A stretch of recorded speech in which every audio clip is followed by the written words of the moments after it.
Hello there, I'm Jonathan Blom. I would like to thank you for joining me. Today we are going to be talking about otters.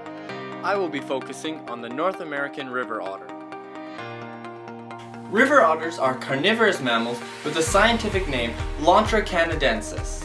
North American river otters live in or near large bodies of water all throughout, and you guessed it, North America. River otters typically live 8 to 9 years in the wild, but in captivity they can live over 20 years. River otters typically weigh between 11 and 30 pounds and can grow to a range between 66 centimeters and 107 centimeters, with about a third of their length being taken up by their tail. Otters are covered head to tail in extremely soft fur.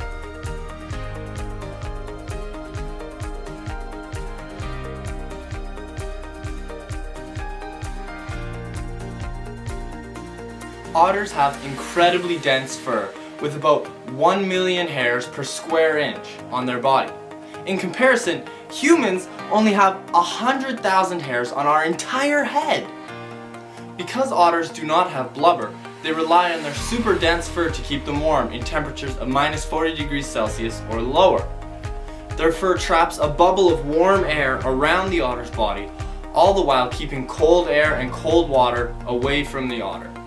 Otters spend a lot of time grooming themselves, just like a cat would, to make sure their fur is nice and streamlined. If their fur sticks up in places, just like my hair does when I wake up in the morning, it makes them less streamlined and it allows cold water to worm its way in towards the otter's body. When an otter leaves the water in the middle of winter, they shake, just like your dog does, in order to dispel the water to prevent it from freezing on their fur. So I contacted the Calgary Zoo, and they are really awesome there. I was able to interview their interpreter Scotty about the otters. I also really wanted to see the otters, so I made the 6-hour trek to Calgary, where I was able to meet Scotty and the otters. Scotty and the otters. Kinda sounds like it could be a band name, you know, like introducing Scotty and the otters. Introducing Scotty and the Otters!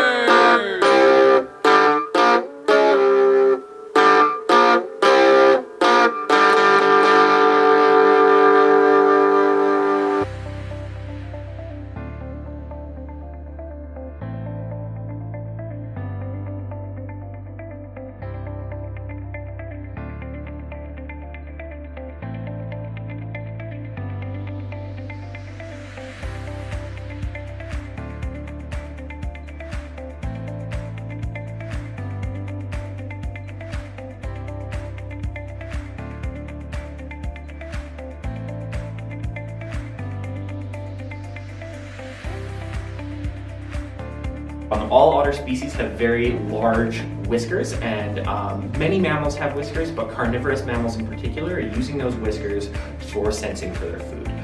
They also have their eyes wide open when they're underwater.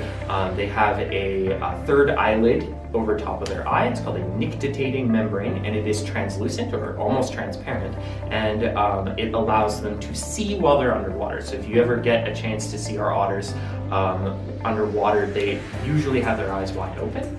So their whiskers and their eyes are what help them sense their food. There also is just their whole body. They are very sensitive animals. Touch is very important for them, and so using their whole body to sense the things around them is very important. And they also explore with their paws as well. So finding food with their paws is extremely important. They do not have color vision.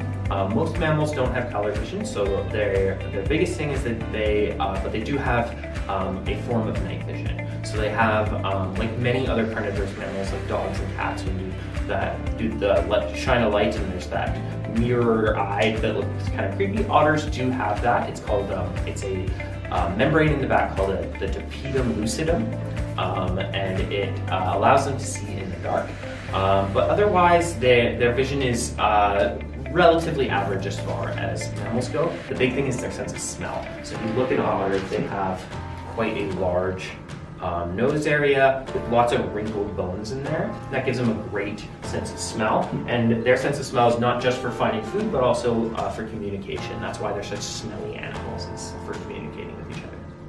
Otters are excellent swimmers and can hold their breath underwater for roughly 8 minutes. River otters have 4 webbed feet with very short, but still sharp, claws.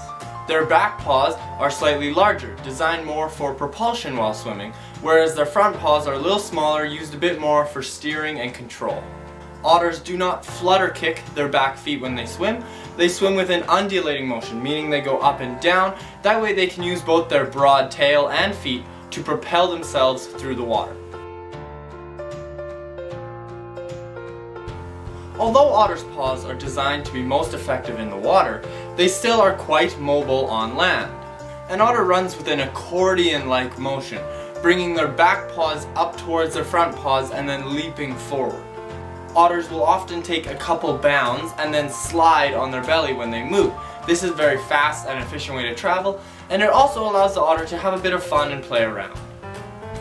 I can tell you from experience that sliding works a lot better on a surface such as snow or mud than it does on hard ground.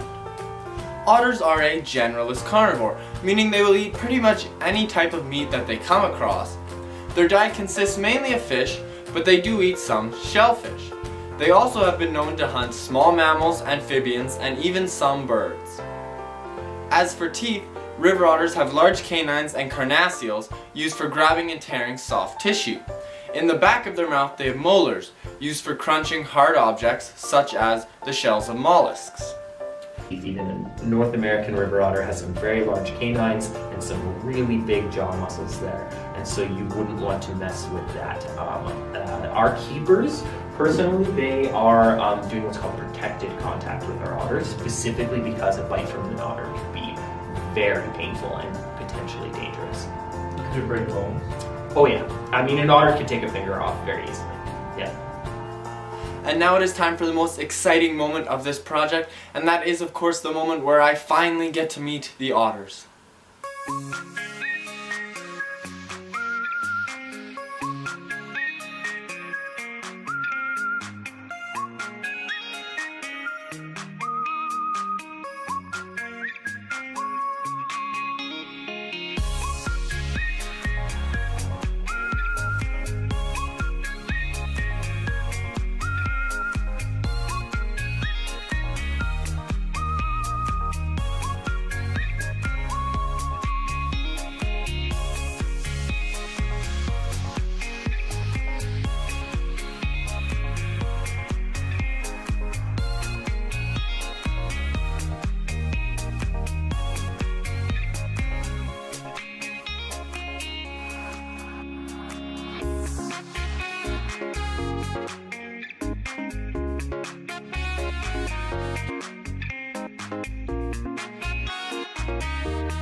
Otters belong to a family known as mustelids or mustelids.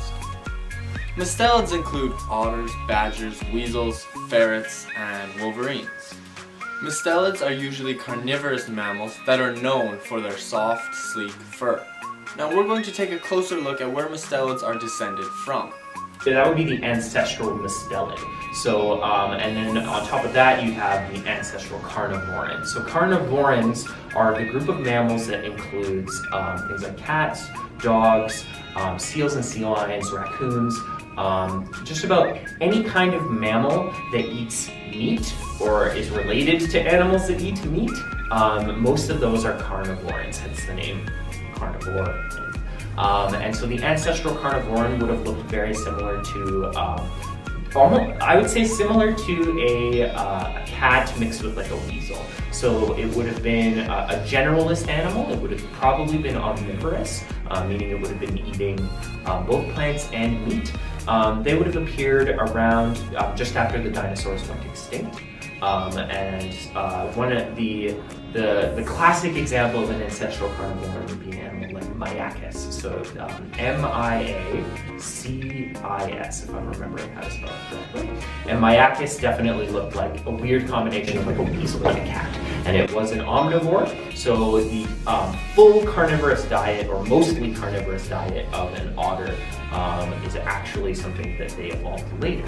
The ancestral carnivore was actually an omnivore. Thank you for watching. I hope you can agree with me that otters are one of the most adorable and amazing creatures on this planet.